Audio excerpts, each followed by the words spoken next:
سلطان رکن الدین ببرس له غلامۍ نه تر سلطنته.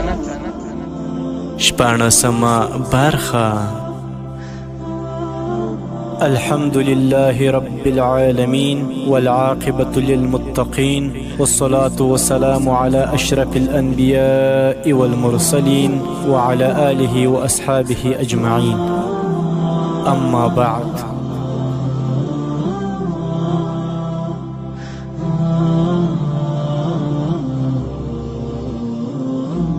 السلام علیکم ورحمت الله وبرکاته. محترم اوریدونکو، الله جل جلاله دې وکړي چې تاسو روغ جوړ او د صحت او عافیت جامې مو پر تن وي.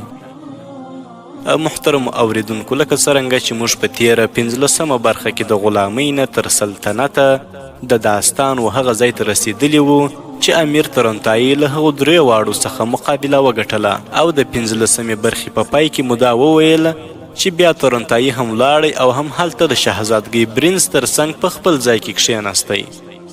نو اوس به راسو محترم اوریدونکو، پاته حالات به وګورو چې نور څه مخته راځي.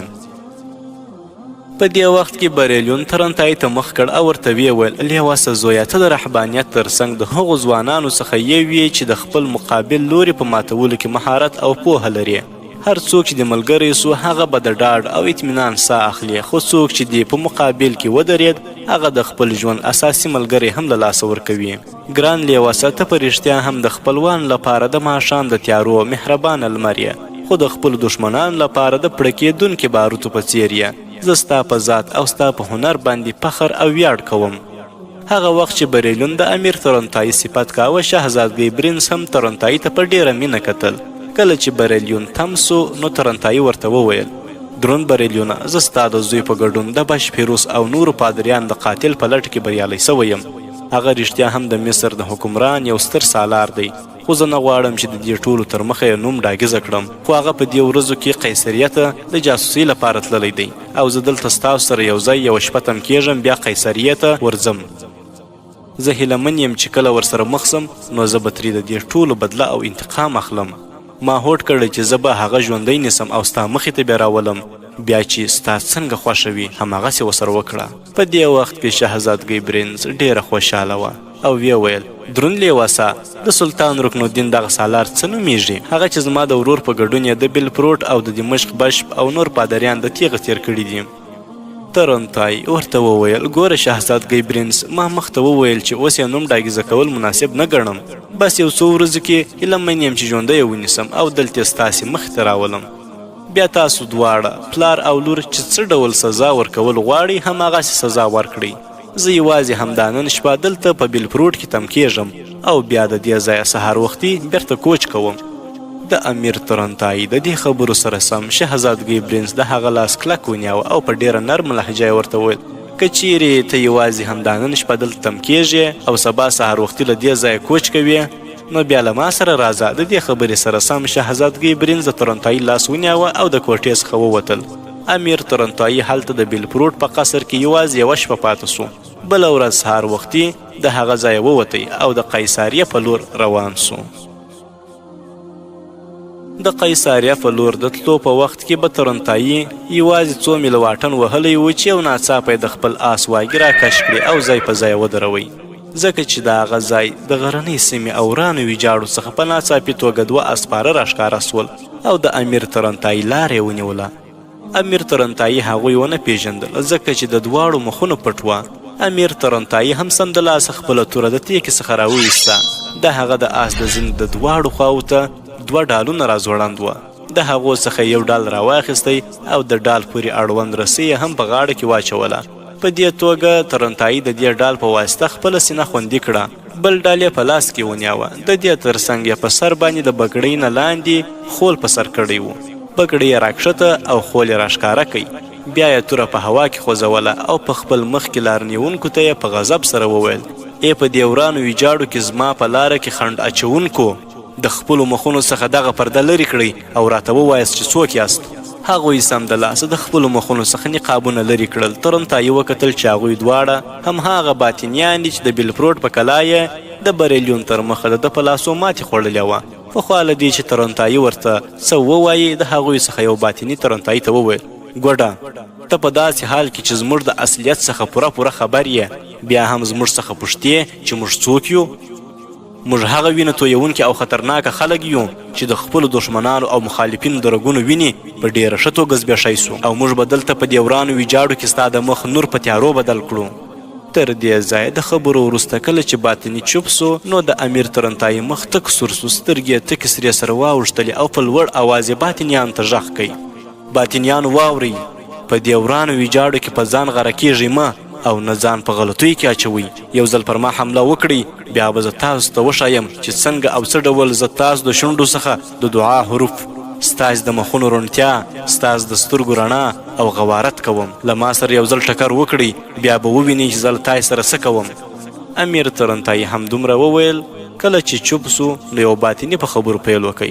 او ویې ویل ګوډ راهبه ستا لاپې شاپې په موږ کوم اغېز نه کوي موږ باطنیان یو او ته پوهېږې چې باطنیان څه ډول وینه تویونکي خلک دي اوس به ستا په څېر د یوه ګوډ راهب حیثیت زموږ تر مخه څه وي په دې کې هیڅ شک نسته چې د بریلیون په دربار کې دي موږ دواړه د خپلې اوسپنیز امسا په واسطه لاندې کړو خو اوس دلته حالات مختلف دي موږ به دې په یوه ګزار د آس راپرې باسو او وجود به دې ټوټې ټوټې دلته د مرغان د خوراک کړو امیر ترنتایي د هغوی په خبرو نور هم وقهرېد او په ډېر غضب او غوسې سره یې باطنیان ته ورغږ کړل ګورئ ما ته ګوډ راهب ویونکو ځان په دوکه او فریب کې مه اچوئ زه نه ګوډ راهب یم او نه نصراني تاسو به د مصر د سلطان رکن الدین د لومړي سالار نوم اورېدلی وي د هغه نوم ترنتایي دی بدبختو زه ګوډ راهب نه یم بلکې ترنتایي یم او اوس به هم زه ترنتایي ستاسو لپاره په دې ورانو ویجاړو کې د مرګ سبب وګرځم د ترنتایي د نوم د اورېدو سره د باطنیانو په مخونو کې ژړوالی راپیدا سو او مرګ یې تر سترګو کېده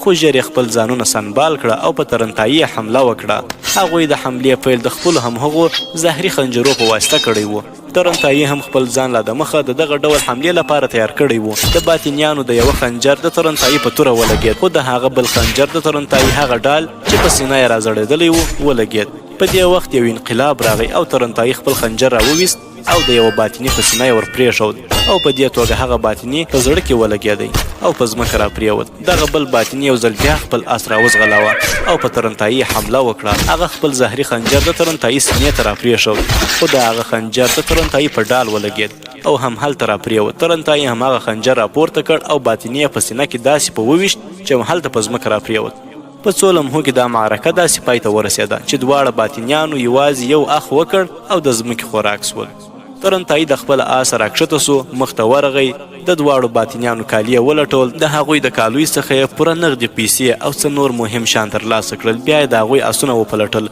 او د هغوی د خورجینو څخه یې په پوره اندازه نغدې پیسې راپیدا کړې تر څنګ یې د خوراک څښاک سامانونه هم وه خو هغه یې د لارې یوې لوري ته وغورځوله بیا یې د هغو مړو په کالو یې خپل خنجر پاکی په تیکې کې کښېښودی د هغوی دواړو لاشونه یې کش کړل او د لارې په یوې کندې کې ور واچول او د پاسه یې پرې خاورې واچولې د هغې وروسته بیرته په خپل آس کښېناست او د هغو مړو آسونه یې هم د خپل آس پرې وتړل او په ډېره بیړه په آس پور سو او خپل سفر ته دوام ورکړ او د قیصاریه په لور روان سو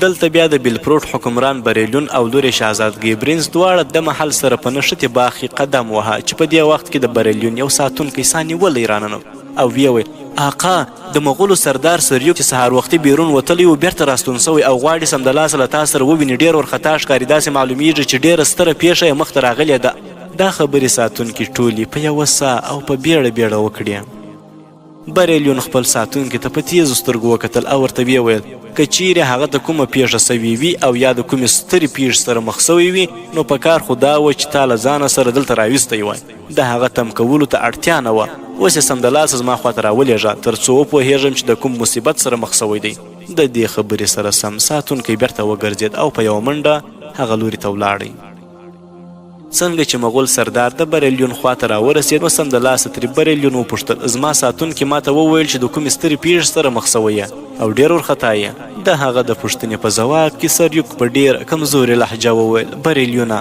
ستا له ساتونکي خبره صحیح ده زه په حقیقت کې د یوې سترې پیښې د کتلو وروسته ستا حضور ته راغلی یم په دې وخت کې شهزادګۍ برنس هم مداخله وکړه او سریوک ته وویل چې آیا کولی سې د ورمخته سوي پیښې په اړه تفصیلي ووایه چې څه ورپېښ سوي دي. سریوک سمدلاسه وویل محترم بریلیونه تا ته څرګنده ده چې ما تېره شپه د هغو 2 کسو باطنیانو سره دلته په قصر کې شپه سبا کړې ده.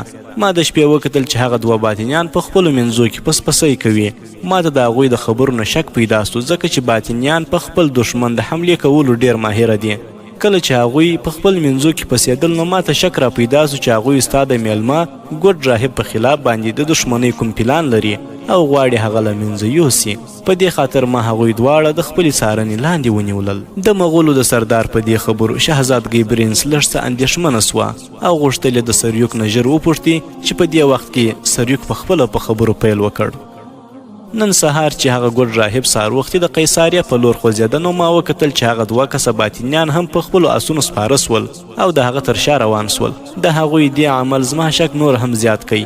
په دې خاطر زه هم په خپل آس پور سوم او د هغوی د څارنې په خاطر د هغوی پسې روان سوم. د شهزادګۍ برنس حوصله نوره تنګه سوه او په دې منځ کې یې ور ټوپ کړه او ورته ویې ویل سریوکه ژر ووایه چې بیا څه پېښ سول. سریوک ورته مسکی سو او ورته ویې ویل د بریلیون لورې زه درته اوس ټوله کیسه کوم. بیا کله چې ما په هغو ورانو ویجاړو او غرنیو سیمو کې د همدې 2 باطنیان تر شا تعقیب کاوه او هغوی د همدې تاو راتاو لارو په څنډو سفر کاوه. په دې وخت کې هغوی په ناڅاپي توګه دغه ستره لاره پرېښوده او د هغې لویې لارې په لور ولاړل چې د بلپروټ نه قیصاریې ته ځي. زه هم د هغوی پسې سوم. ما وکتل چې په دې لاره کې هغه ګوډ راهب چې تاسو یې نوم لیوس راهب وایه هم سفر کاوه. دغه 2 باطنیان د خپلو اسونو سره یو ځای په دې شهره باندې ودرېدل او د ګوډ راهب مخ یې ونیوه. شهزادګۍ پرنس په خبرو کې ورولوېده او ترې ویې پوښتل که چیرې د دوی ترمنځ ټکر راغلی وي نو پایلې څه سوې؟ سریوک ورته بیا وخندل او ورته ویې ویل 2 باطنیانو خپل مخونه پټ کړي وه او د ګوډ راهب لارې نیولې وه. تر یو وخته پورې د 2 اړخونو ترمنځ ترخې خبرې وسوې. بیا 2 باطنیانو د خپلو مخونو څخه نقاب لرې کړ. ما دا ټول منظر د دې سیمې د یوې سترې غونډۍ تر شا څاره. څرنګه چې دغه غونډۍ د لارې سره نږدې وه نو په دې اساس ما ټول منظر په څرګنده توګه کتلی سو. بیا 2 باطنیانو په یوه زور سره په ګوډ راهب حمله وکړه. هغه ګوډ راهب چې تاسې یې نوم لیوس ښوولی و ما ته ګوډ او معیوب نه ښکارېده. هغه ډېر عجیبه شانته انسان و، ډېر چالاکه، ډېر پوه او هوښیار او مستعد ځوان و. هغه وخت چې باطنیانو د هغه لاره ونیوله نو هم هغه وخت هغه د خپل آس د زین څخه 2 ډالونه راخلاص کړل. یو یې په خپل سینه باندې راوځړوه او بل یې په لاسو کې ونیوه. کله چې باطنیانو پرې په یوه ځل حمله وکړه نو دغه ګوډ راهب د خپلو لاسونو او سینو ترمنځ عجیبه زاویه جوړه کړه. په دې اساس د باطنیان یو خنجر د لاس په ډال او بل یې د سینې په راځوړند سوي ډال باندې واخیست. په دې توګه هغه د دې 2 د زهري خنجرو څخه خوندي پاته سو. په دې وخت کې هغه عجیبه کار وکړ. د خپل آس د خورجین څخه یې یو خنجر راوویست او یو باطني یې پرې په سینه کې وویشت. هغه بل باطني ملګري د مړینې وروسته د خپل ځان د مرګ په اندېښنه کې سو، خو خپله توره یې سنبال کړه او په راهب یو ځل بیا حمله وکړه. راهب د خپل ځانه دفاع وکړه او هغه خنجر چې هغه باطني پرې په راهب ګزار کړی او د راهب د آس په خورجین کې را پرېوتی و هغه یې راواخیست او دا باطني یې پرې وویشت او په دې توګه دا باطني هم د ځمکې سره ځمکه سو. بیا 2 لاشونه د لارې تر څنګ په یوې کندې کې ور واچول او د 2 آسونه یې د خپل آس سره یو ځای کړل او د قیصاریه په لور روان سو.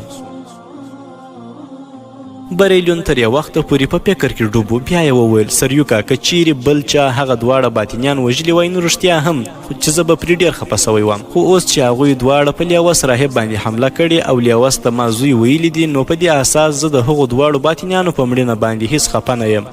ما هیڅ فکر نه کوه چې دا 2 بدبختان به د لیوس راهب نه د بدل او انتقام په نیت د هغه پسې ورځغلي. کله چې بریلیون چوپ سو نو سریوک د شهزادګۍ برنس په لور وکتل.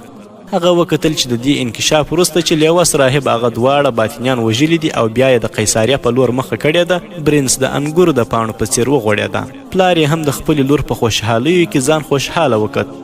په دې وخت کې بریلیون خپلې لور ته وکتل. بیا یې مغول سردار سریوک ته وویل سریوکه دا ګوډ راهب د هغو بېباکه زړورو میړنیو او جرأتمندو ځوانانو څخه دی چې د جنګ په وخت کې د دښمن په مقابل کې لکه د اوسپنیز دیوال په څیر درېږي. د بریلیون په دې خبرو شهزادګۍ برنس د خوشحالۍ نه په هغه ځای کې نه ځایېده. د خپل پلار لاس یې ونیوه او د محل د اوسېدو د ځای په لور روان سول. سریوک هم تر شا روان و. د لږ څه مخته تللو وروسته سریوک وویل دروند بریلیون زه غواړم همدا نن له تاسې رخصت سم. بریلیون ودرېد او سریوک ته وویل زه درته الوداع وایم، خو ګوره په تیر جنګ کې چې د مصر د سلطان رکن الدین او د لښکرو په واسطه زموږ ځواکونو کومې ماتې خوړلي، د هغې د ناګوره اغېز نه ځان وساته. موږ به ډېر ژر یو ډېر ستر لښکر د سلطان رکن الدین په مقابل کې ودروو او د تیر جنګ انتقام به ترې واخلو. په دې ورځو کې د ټول نصراني نړۍ ځواکونه همالته په قیصاریه کې سره راټول سوي دي. اوس موږ اراده لرو چې د قیصاریه څخه رابیرون سو او د شرق په لور خپل پرمختګ پیل کړو. د دې خبرې سره سم بریلون لاس را اوږد کړ او د سریوک سره یې خدای پاماني وکړه. سریوک بیرته شاته سو او د هغه ځای راووت، خو برنس د پخوا په څیر خپل پلار له لاسه نیولی او د محل د اوسېدو برخې ته ځان ورساوه. محترم ورونو، اوس به ولاړ سو قاهرې ته. هلته سلطان رکن الدین په خپل خلوت ځای کې ناست و چې نوکر یې راغی، سلام یې وکړ او پوره درنښت سره یې وویل درون سلطانه، سپه سالار سیف الدین، امیر ترنتایي او سپه سالار حسام الدین درې واړه همدا اوس ستا د خلوت ځای تر مخه ولاړ دي او د دننه راتلو اجازه غواړي. کیدای سي په کومې مهم موضوع باندې خبرې کول غواړي. د نوکر د خبر د اورېدو سره سم سلطان رکن الدین د خپل ځای پورته سو او د نوکر نه یې وپوښتل ترنتایي کله قاهرې ته راستون سوی او دوی دې ولې بیرون درولي دي؟ که چیرې هغوی درې واړه زما سره کتل غواړي سمدلاسه یې دننه راولي. په ځانګړې توګه ترنتایي خو هیڅکله هم بیرون تم نه کړې، ځکه ما هغه د یو ډیر مهم کار لپاره استولی و. په هر صورت ورسه او هغه درې واړه دننه راولېږه. د دې حکم سره سم نوکر بیرته ستون سو. لږ شیبه وروسته کوټې ته سیف الدین، ترنتایي او حسام الدین درې واړه راننوتل. درې واړه سلطان رکن الدین ته خپل درنښت او احترام وړاندې کړ. سلطان رکن الدین هم په پوره جوش او جذبې سره د هغوی استقبال وکړ او بیا په خپل څنګ کې د ناستې په ځایو کې د ناستو حکم ورته وکړ. د کښېناستو وروسته سلطان رکن الدین ترنتایي ته مخ کړ او ورته ویې زویه، ته کله راستون سوی او دا چې د کوم کار لپاره چې مې استولی وې د هغه په اړه راته تفصیلي خبرې وکړه. په جواب کې ورته ترنتایي وویل عزتمنده، ستا څخه د الکرک په سیمه کې د بیلتون وروسته زه بلفروټ ته ولاړم او لکه څنګه چې تا ته ډاګیزه ده چې د بلفروټ حکمران پر ما ډیر باور لري، زه هلته یوازې یوه شپه تم سوم او بیا د قیصاریه په لور ولاړم. عزتمنده، هغه وخت چې زه بلفروټ ته ورسېدم هلته د هغه ځای د حکمران بریلیون ترڅنګ د مغولو ستر سپه سالار سریوک او دوه باطنیان هم ناست وه. د هغوی هلته شتون ماته دا ثابته کړه چې نصرانیان د مغولو او باطنیانو سره زموږ پر خلاف یو موټی سوي دي. عزتمنده، هغه دوه باطنیان چې د بریلیون حکمران ترڅنګ ناست و زما د وژلو لپاره رابللي وه. بریلیون او د هغه شاوخوا خلکو ته تر اوسه دا څرګنده سوې نه ده چې د دمشق د بشپ نه علاوه د بلفروټ بشپ پادریان او د هغه نائب سالار ټول ما وژلي دي. هغوی دا هیله درلوده چې زه بیرته مصر ته ستون سم او د هغه د زوی قاتل پیدا کړم، خو ما هغوی په یوه جال کې راګیر کړي. په هر صورت هغه دا باطنیان په دې خاطر راغوښتې وه چې که چیرې زه ورته د هغه د زوی قاتل په ګوته کړم نو دوی به یې د وژلو هڅه وکړي. عزتمنده، هغه وخت چې زه د بلفروټ څخه د قیصاریه په لور رهي سوم نو دغو دواړو باطنیانو زما لاره ونیوله، خو همهلته مې په همهغو ورانو ویجاړو کې دغه دواړه باطنیان د تیغه تیر کړل. عزتمنده، په دې ورځو کې په قیصاریه کې زموږ په خلاف د دشمن د ځواکونو ستره ټولنه روانه ده. هلته د هاسټپلریز، ټمپلریز، باطنیانو او صلیبیانو ټول رضاکاران راټول سوي دي او زموږ په خلاف د حملې کولو په فکر کې دي. عزتمنده، د قیصاریه نه علاوه د ارسوب او صفدر په سیمو کې هم په زرګونه صلیبي رضاکاران راټول سوي دي. اراده لري چې د قیصاریه څخه رابیرون سي او په مصر باندې حمله وکړي تر څو سلطان رکن الدین په جنګ کولو مجبوره کړي. هغوی اراده لري چې د مصر په سلطان رکن الدین باندې داسې سخت ګزار وکړي چې هغه د ډیرې سختې ماتې سره مخ کړي. هغوی د دې اراده هم لري چې د ارسوب او صفدر ځواکونه د کومکي ځواکونو په څیر وساتي او کله یې چې ورته اړتیا پیدا چې زموږ په خلاف ترې کار واخلي. عزتمنده، زما په ان چې موږ دشمن ته باید دومره وخت ور نه کړو چې هغوی پکې خپل تیاری مکمله کړي.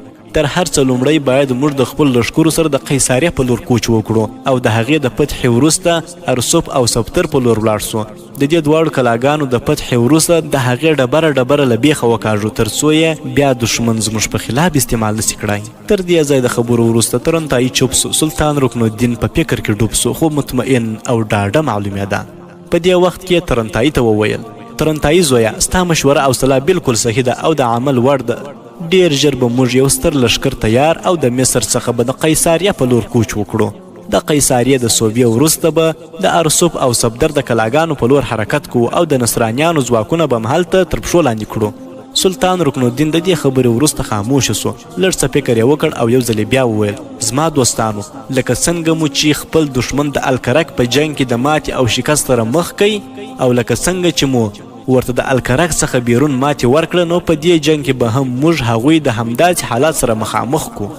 دوستانو، د روم د بحیرې په غاړه نصراني ریاستونه چې اوس د صلیب د تنور په څیر ګرځېدلي، زموږ په خلاف که هر څومره ځواکونه راټول هم کړي، نو زه تاسې 3 واړو ته دا ډاډ درکوم چې د خپل خدای جل جلاله په نصرت او مرسته به موږ د دښمن سره د ټکر په وخت کې د هغوی دغه د جنګ ځای د هغوی لپاره قتلګاه ثابته کړو.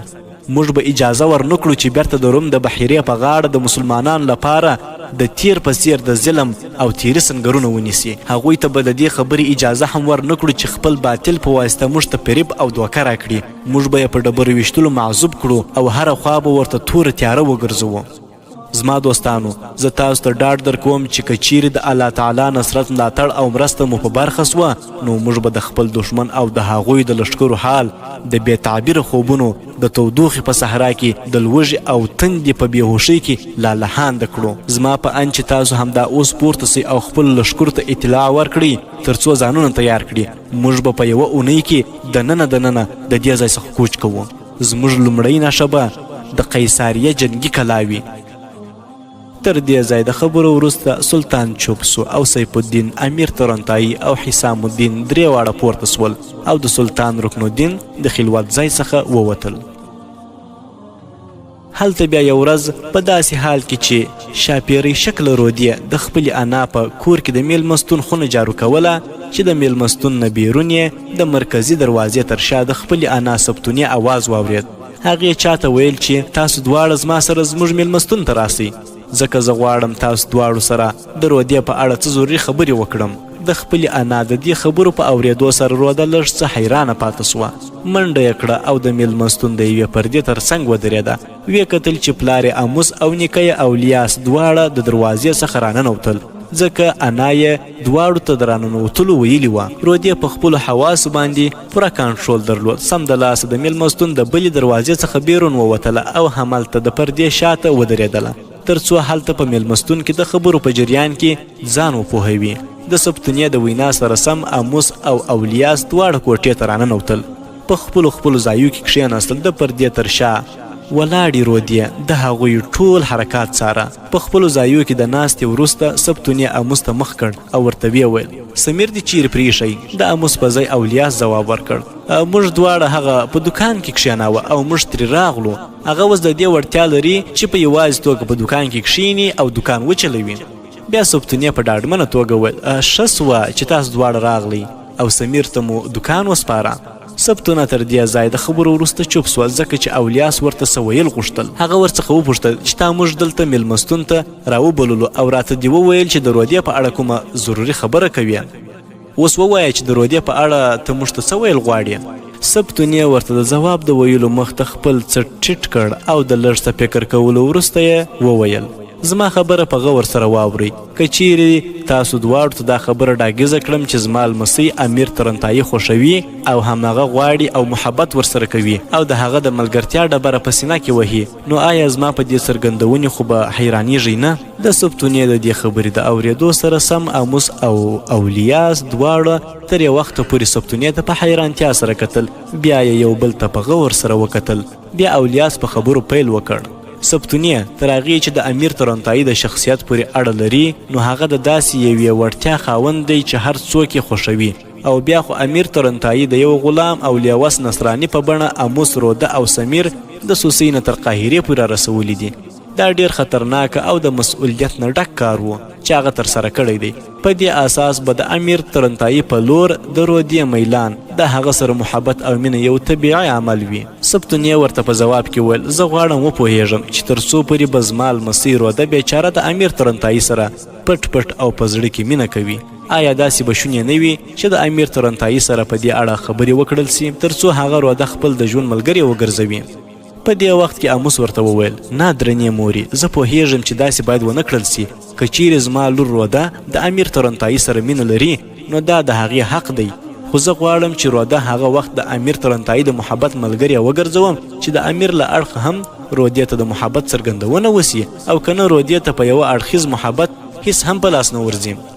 د اموس د چوپتیا نه وروسته اولیاس وویل سبتنیه اموس صحیح خبره وکړه. موږ یوازې ستا د څرګندونو له مخې روده د امیر ترنتایي په نکاح کې نسو ورکولی. د دې محبت څرګندونه باید د دواړو خواو څه وسي. امیر ترنتایي هم باید همدا ډول محبت څرګنده کړي. خو تر هغه چې زه امیر ترنتایي وینم هغه د مصر د حکومت په ډیره سترې دندې باندې ټاکل سوی دی او د امیرانو د سترو کورنۍ نجونې به هیلې لري چې د هغه په حرم کې ورداخلې سي. خو زه غواړم چې همدا نن امیر ترنتایي ته یوه بلنه ورکړو. امیر ترنتایي د رودې سره پخوانی پیژندګلوي لري ځکه هغه روده د اموس او سمیر سره یو ځای د سوسیې څخه د لیوه سراحي په لباس کې تر دې ځای راویستلې ده. په دې اساس موږ ته به اړتیا نه وي چې د دوی دواړو ترمنځ پیژندګلوي وکړو. د بلنې وروسته به دلته په دې میلمستون کې د امیر ترنتایي او رودې ترمنځ د ناستې لپاره پوره زمینه برابره کړو تر څو په خپلو منځو کې پوره خبرې اترې وکړي او یو د بل په خوی او بوی وپوهیږي. که چیرې په دې دوران کې امیر ترنتایي هم د رودې سره د نږدې کېدو څرګندونه وکړي نو بیا به دا کار نه یوازې د رودې لپاره بلکې زموږ د ټولې کورنۍ لپاره د ویاړ سبب وګرځي ځکه د امیر ترنتایي په څیر ځوان کله کله پیدا کیږي. اموس به همدا اوس بازار ته ولاړ سي او د